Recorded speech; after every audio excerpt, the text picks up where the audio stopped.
Deixar claro a todos aqui, se há um ponto de convergência é no que diz respeito, ministro Fernando Haddad, ao que é principal, que já deveria ter sido feito. E nesse aspecto Vossa Excelência tem um mérito de fazê-lo, que é a atualização da tabela do imposto de renda, já muito defasada. Sem dúvida, isso aí ninguém vai votar contra isso. Agora, a questão da faixa de isenção do imposto de renda ajustada, já tão defasado, mas agora ajustado, que é mérito. Muito obrigado, senhor ministro, com todo o respeito que tenho por Vossa Excelência aqui.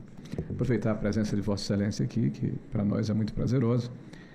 Todos os dias que a gente tem essa oportunidade.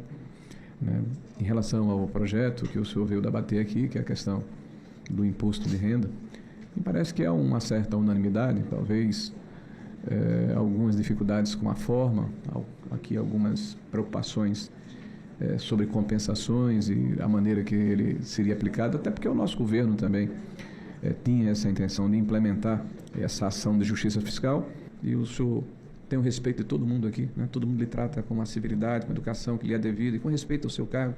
E eu queria aqui remeter ao que as nossas convergências, e eu acho importante, gostei da sua palavra sobre as BETs, e a senadora Soraya tem todo o meu apoio. O que derrubou a MP 1303 foi a questão da taxação das BETs, que a Câmara não queria.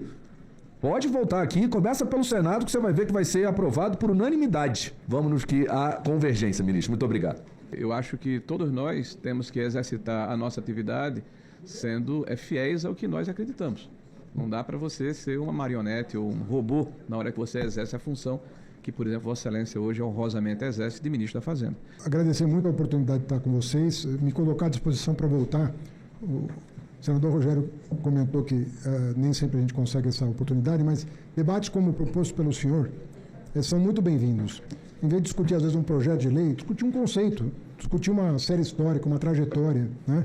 Porque é muito difícil para o cidadão acompanhar esses números. E nós vamos falar aqui os números, por exemplo, a carga tributária no Brasil chegou a 32% do PIB em 2002. Não foi agora. Ela teve dois momentos de escalada. No regime militar, ela foi de 16% para 26% do PIB, a carga tributária. E no período de estabilização do Plano Real, foi de 26% para 32% do PIB. Aí você fala, mas vamos sair de 32% porque os nossos pares cobram 25%, 22%, mas faz 2002, nós estamos há 23 anos com essa carga tributária. E eu digo, se ela aumentou, é em função da atividade dos entes subnacionais, porque no plano federal ela sequer chegou ao patamar de 2011 e 2013, quando ela estava em 18,8% do PIB, e no orçamento do ano que vem ela é menor do que o desse período. Então, é muito útil fazer esse debate. É muito importante fazer esse debate. Porque aí nós vamos reconhecer os erros de todos os governos. Todo governo erra.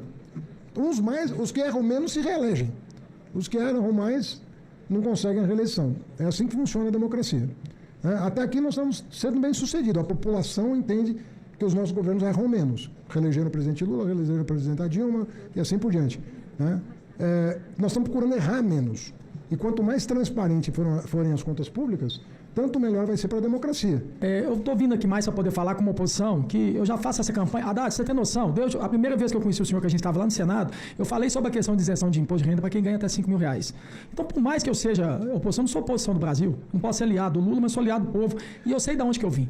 Então, estou mais aqui hoje para poder dar total apoio. Já estou fazendo essa campanha, não é de hoje, da questão da taxação. Inclusive, nessa compensação agora que está aqui o projeto de lei para isentar quem ganha até R$5.000, eu e o senador Alessandro Vieira estamos entrando com emenda para poder taxar as BETs, os bilionários e também os bancos.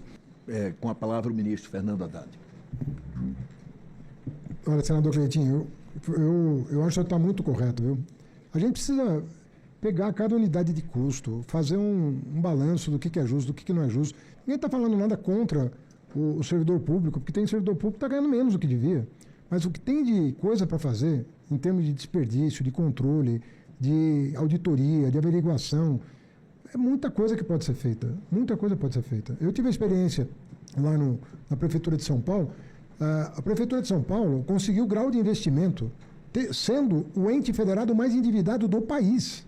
O senador Renan sabe melhor do que ninguém do que eu estou falando, porque ele fez parte da solução. Se não fosse o senador Renan, a cidade não teria grau de investimento, porque a gente renegociou a dívida aqui no Senado. Mas, paralelamente a isso, o Dario me acompanhou na Prefeitura de São Paulo, o Barreirinhas também, era da Procuradoria e depois foi meu secretário de Negócios Jurídicos, era diária essa atividade de revisão de contrato, chamava o fornecedor para renegociar.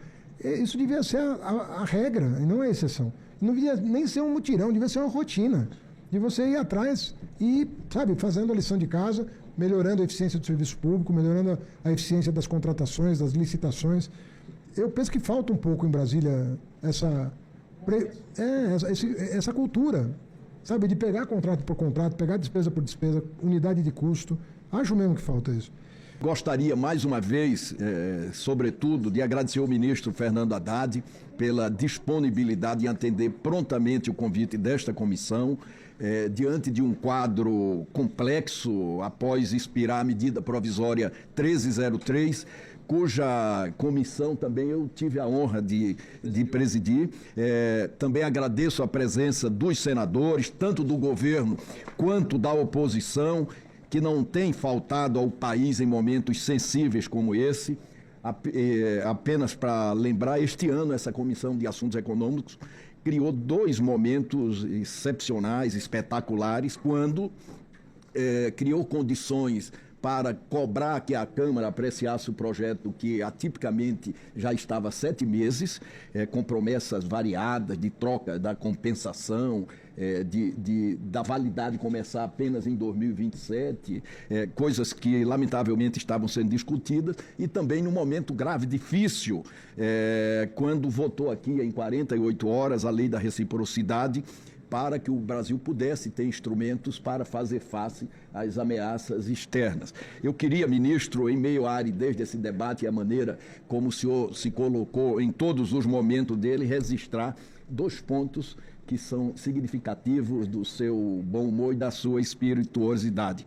Quando o senhor se referiu a cortar gasto tributário, a necessidade de cortar esses privilégios, o senhor lembrou que no Brasil cortar gasto tributário é aumentar imposto. A leitura que se faz é que, ao tentar cortar o gasto, você está aumentando o imposto. E depois, quando se referiu às fintechs, na comparação da tributação delas, apesar do tamanho, com os bancos, também com espirituosidade, o senhor falou que essa coisa das fintechs e continuar como está, é como se você estivesse tentando fazer o super simples das instituições financeiras. Muito obrigado por tudo, sobretudo por sua presença. Obrigado, meu.